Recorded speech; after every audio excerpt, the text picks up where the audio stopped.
Wer fängt den Fisch mit seiner Schnur? Die Ballade von Samael. Da war ein kleiner Schreiberling, der hatte Böses nie im Sinn. Er war ein Diener und ein Bote, von Gottes Sprüchen hielt er Note.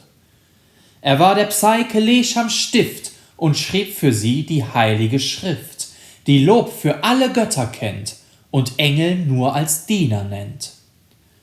So schrieb er ihre Worte nieder, schöne Psalmen, heilige Lieder, Wort für Wort nach mehr er fragt, was außer ihm sonst keiner wagt. Der Engel, den man Samael nennt, aus Neugier, die stets in ihm brennt und ihn antreibt, will immer suchen, in Schriftrollen schweren Buchen. Psaike Lescham mit Kalkül betrachtet ihren Schüler still, nie ziert ein Lächeln ihr Gesicht, ob sie sich freut, man sieht es nicht. Und wenn sie nicht die klügste wär im ganzen großen Götterheer, so hätte sie vielleicht gelacht vor Freud, doch ist sie zu bedacht. Denn Logik ist des Denkens Spitze, durch sie der Kluge und Gewitzte schon lange vor der Welten Gang zu Schluss und Konklusion gelang. 2 Engel fielen schon hinab, und Psaike wusste, in das Grab fällt auch ihr Schüler, unter Klagen stellt dir, Leser, diese Fragen. Wer fängt den Fisch mit seiner Schnur? Das Streiten, wer vermag es nur? Wenn er sich zeigt, wer hält den Schwur, auch wenn er großes Leid erfuhr? Samael flog fleißig nieder, zu den Menschen sang die Lieder, flog hinauf und horchte wieder, diente Psaike treu und bieder. Was die Höchsten prophezeiten, sagte er den Gottgeweihten, wenn ihm jemand bietet Dank, so ruft er diesen Lobgesang. Dem Schöpfer biete Lob und Preis, ein Halleluja, das ist weiß, nicht an mich geht dein Gebet, nein, nur an den, der nie vergeht. Und alles, was den Engel freut, wobei er jedes Selbstlob scheut, war, wenn Segen trifft die Erde und der Herr gepriesen werde.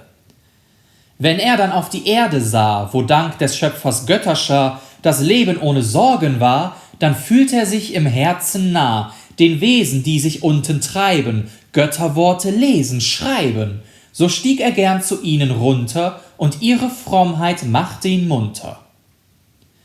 Einst weilte er auf einem Deich und sah aufs Meer den großen Teich. Den Lindwurm fand er vor am Strand, des Schöpfers Haustier, Jormungand. Langsam zog er seine Kreise durch die Meere, still und leise.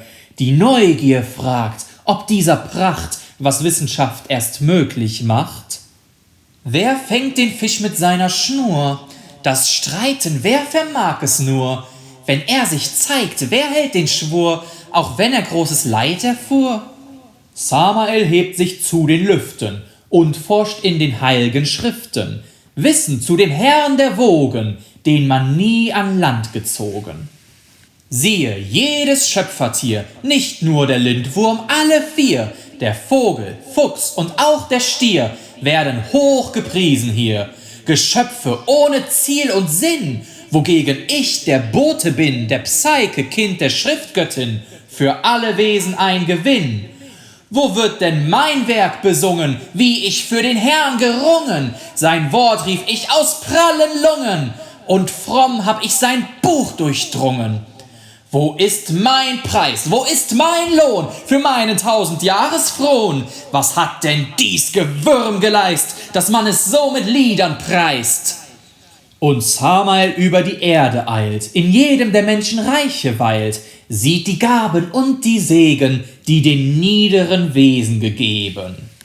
Talente über jedes Maß, Liebe, Freundschaft, Freiheit, Spaß, Speisen, Tränke, Hochgenuss, Schlaraffenland in Wohlstandsschoß.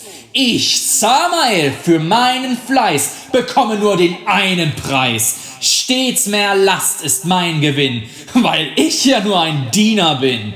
Wer fängt den Fisch mit seiner Schnur? Mir gelingt's, denn wenn ich nur beweise, ich bin mehr als er, dann wird mich Mutter lieben sehr.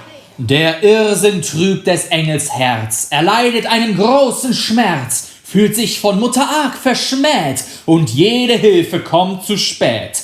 Denn schon beginnt er einen Streit mit dem Untier, dem sein Neid gilt, weil's überwunden nicht. Der Lindwurm tobt, er faucht und ficht. Wellen schlagen hoch und höher, fluten jede Stadt am Meer. Mit dem Seil Samael bindet Jormungand den Wurm und findet keinen Weg, ihn zu bezwingen. Fisch, von dem die Sagen singen. Samael spreizt die Engelsflügel, Wellen fluten schon die Hügel. Im Kampf das Blut, mit einem Wort, schießt von dem Rumpf die Flügel fort. Tentakel aus dem Rücken dringen, will ihm nun der Sieg gelingen?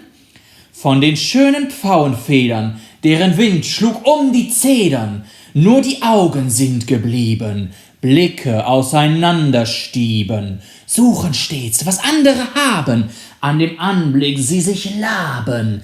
Wenn die Sinne sind betört, des fremden Freude Samael stört. Es reicht Samael nicht zu dienen, seiner Herren Werk zu frönen. Anderen kann er nichts mehr gönnen, so sehr ist er schon von Sinnen. Wer fängt den Fisch mit seiner Schnur? Das Streiten war Metapher nur. Dein Irrtum zeigt sich, brichst den Schwur, nur weil dein Werk nie Lob erfuhr. So scheltet Psyche ihren Sohn, nun bringt sie endlich ihm den Lohn. Samael wurde ihr Satan, drum nennt sie ihn nun Leviathan. Siehst du nicht, wohin ich schob, die Worte und das große Lob für dieses Tier und seine Pracht? Nur zum Herrn, der es gemacht. Tiere dienen nur diesem Zweck. Ein Augenblick, schon sind sie weg. Statt Denken lenkt sie der Reflex, und dennoch sind sie höchst komplex. Ja, du bist auch nur ein Konstrukt, wenn auch mit großer Macht bestückt. Und jedes Lob für all dein Tun steht ganz allein dem Schöpfer zu. Und hast du nicht bei mir gewohnt, in meinem Schoß mit Lieb belohnt? Hattest du nicht Recht und Pflichten, mein Wort Menschen zu berichten? Doch so soll es von nun an sein, teil Luzifers und Mammons Pein. Gier und Hochmut seien dein, gemischt sind sie des Neides Wein. Ich nehme dir dein Augenlicht, das Wort des Schöpfers siehst du nicht. Es zu verstehen, bist du zu dumm, ja quod erat demonstrandum. Leviathan voll Krakengreifer, jeder kennt des Dämons Geifer, wird ja in der Schrift genannt, so wie er es gerecht empfand.